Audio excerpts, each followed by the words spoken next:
Assalamualaikum semuanya, kembali lagi di Zona Isekai. Mari kita bahas mengenai Mushoku Tensei. Mengingat episode kemarin memberikan mengenai episode yang tidak hanya menyedihkan, tapi juga dengan intensitas yang berat. Pada kesempatan kali ini, Wong Anime tidak akan membahas hal-hal tersebut. Justru pada kesempatan kali ini Wong Anime malah akan membahas mengenai jenis-jenis sihir yang ada di Mushoku Tensei. Kalian siap? Silahkan tonton videonya.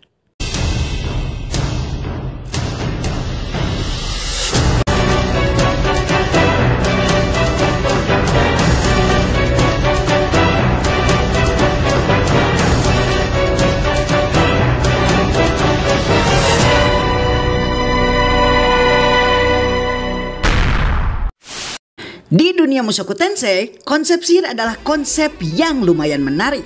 Ketika seseorang telah menjadi penyihir kelas atas, orang tersebut tidaklah lantas menjadi kebal atas berbagai serangan dari musuh.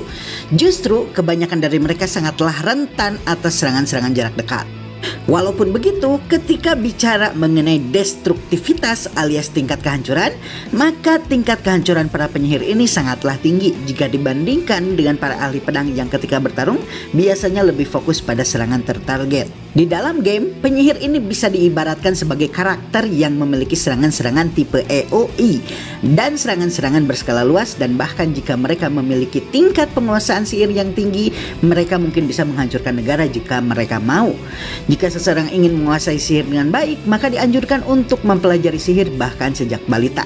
Mempelajari sihir sejak kecil akan memicu perkembangan mana yang luar biasa dan biasanya berujung pada eksekusi sihir yang dilakukan oleh individu tersebut akan bisa dilakukan tanpa perapalan mantra sama sekali.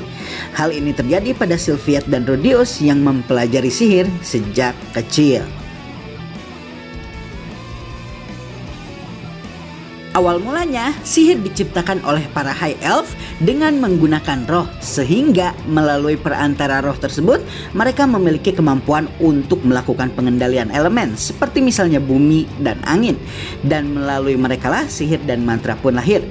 Manusia kemudian meniru para elf ini, dan pada akhirnya mereka pun berhasil melakukan inovasi dan menciptakan mantra atau perapalan sihir yang bisa dieksekusi sebagai bentuk senjata dalam pertarungan. Walaupun begitu, untuk kehidupan sehari-hari, penggunaan alat jauh lebih praktis daripada menggunakan sihir itu sendiri. Melalui implementasi atau aplikasinya, sihir di Mushoku Tensei dibagi menjadi dua. Pertama, melalui mana yang ada dalam tubuh atau bisa dibilang energi sihir yang diproduksi dalam badan dan telah ada sejak lahir.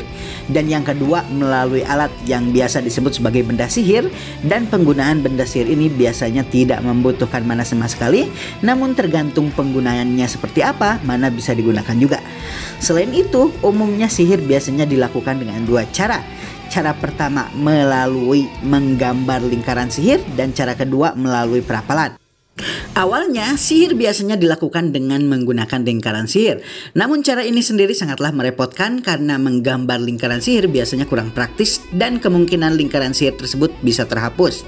Makanya dalam pertarungan, para penyihir biasanya lebih memilih untuk memakai perapalan mantra apabila mereka bukanlah penyihir seperti Rodius atau Sylviette yang bisa mengeluarkan sihir tanpa perapalan mantra sama sekali, yang metode ini dikenal sebagai incantationless magic atau silent spellcasting.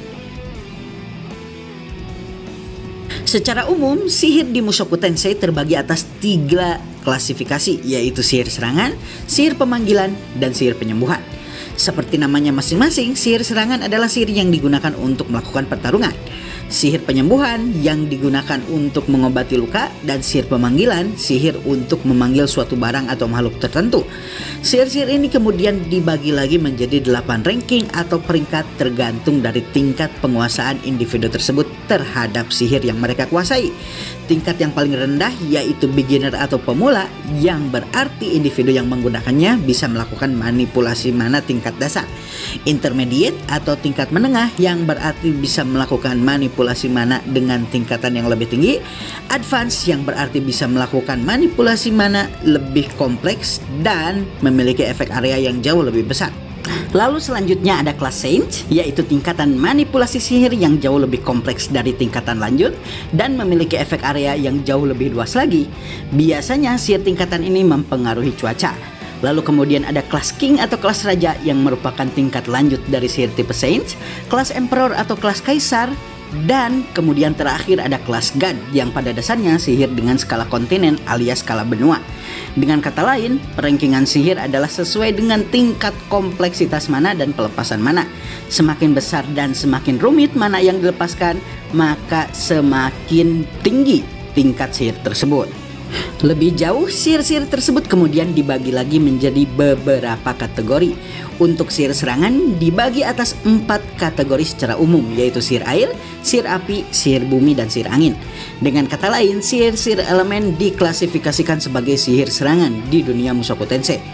Sihir-sihir serangan ini pada level beginner alias level paling awal-awal sekali, alias level pemula, hanya berfokus pada pembentukan elemen dasar saja, seperti yang bisa kita lihat ketika Rudeus pertama kali mengeluarkan sihir air dan memasukkannya ke dalam ember. Setelahnya dia kemudian berusaha meluncurkannya sebagai bentuk serangan. Pada tingkat yang lebih lanjut, sihir ini bisa digunakan kemudian untuk membentuk es, dan bisa pula digunakan untuk menurunkan hujan dan bahkan mengeluarkan badai petir seperti yang bisa dilakukan oleh Roxy dan Rudeus ketika mereka mengeluarkan sihir Cumulonimbus. Sihir-sihir elemen lain pada dasarnya juga memiliki prinsip yang sama. Semakin lanjut tingkat penguasaan, maka semakin hebat output yang dihasilkan. Selain itu, terdapat konsep di dalam penggunaan sihir serangan yang pada dasarnya tidak hanya mampu meningkatkan efektivitas serangan, namun juga bisa dipakai untuk lebih jauh lagi meningkatkan penguasaan sihir-sihir elemen. Nama konsep tersebut adalah Molded Magic atau bisa dibilang sebagai sihir kombinasi. Pada dasarnya, ini adalah sihir di mana penggunanya menggunakan beberapa sihir sekaligus secara berurutan, sehingga menghasilkan output yang berbeda. Rudeus sebagai contoh menggunakan sihir di mana dia menggabungkan air dan lalu memanaskannya menggunakan api untuk menciptakan air hangat ketika dia pertama kali menolong Sylvie. Sihir selanjutnya yaitu sihir penyembuhan, pada dasarnya dibagi menjadi beberapa kategori, sama seperti sihir serangan. Sihir yang digolongkan sebagai sihir penyembuhan adalah pertama healing atau sihir yang digunakan khusus untuk menyembuhkan luka, detoxification atau detox yang pada dasarnya adalah sihir untuk menawar racun dan menyembuhkan penyakit, Divine Strike atau Holy Strike yaitu sihir yang paling ampuh digunakan untuk para monster dan iblis, dan terakhir adalah Protection atau sihir perlindungan. Sihir ini pada dasarnya adalah sihir untuk memanggil perisai pelindung dan barir sehingga bisa digunakan sebagai penghalang di dalam pertempuran, dan bahkan bisa digunakan untuk menghilangkan sihir dan mengganggu efek regenerasi mana. Untuk sihir tingkat menengah atau intermediate dari healing dikenal juga dengan sebutan X-Healing dan mampu bahkan untuk menyembuhkan tulang yang patah. Sementara sihir dengan tingkatan paling bawah atau beginner dari Divine Strike atau Healing Strike dikenal dengan sebutan Exorcist Rage yang bisa digunakan untuk melukai spirit. Sihir selanjutnya adalah sihir pemanggilan. Pada dasarnya, sihir ini adalah sihir untuk memanggil makhluk kuat, namun juga bisa dipakai untuk memanggil alat dan benda lainnya. Secara umum, sihir pemanggilan dibagi dua, sihir pemanggilan roh atau spirit dan sihir pemanggilan Fiend. Fiend adalah monster yang memiliki akal, sedangkan spirit adalah makhluk spiritual cerdas yang biasanya memiliki tujuan dipanggil untuk memasuki tubuh buatan. Setahu wong anime, makhluk yang memiliki penguasaan paling tinggi atas sihir pemanggilan adalah sang Armored Dragon King Perigueus Dola yang telah mencapai level God atau level tertinggi dalam sihir pemanggilan. Dia mampu memanggil 2 gerbang naga sekaligus dan menggunakannya ketika dia melawan atau Verotove Raiba. Selain itu, dia juga bisa memanggil 11 Ancient Spirit yang dia bisa panggil sesukanya apabila dia menginginkannya dan akan terus memenuhinya selama dia hidup. Dia bahkan mampu memanggil 11 spirit tersebut kembali di istananya walaupun mereka berhasil dikalahkan. Salah satu dari 11 Ancient Spirit tersebut adalah Almanfi Sang Cerah atau Almanfi the Bright yang muncul di season 1 dan melakukan pertarungan dengan Ghislaine sebelum bencana teleportasi terjadi. Selain ketiga sihir tersebut, terdapat berbagai jenis sihir unik lainnya yang tidak digolongkan ke dalam 3 sihir tadi.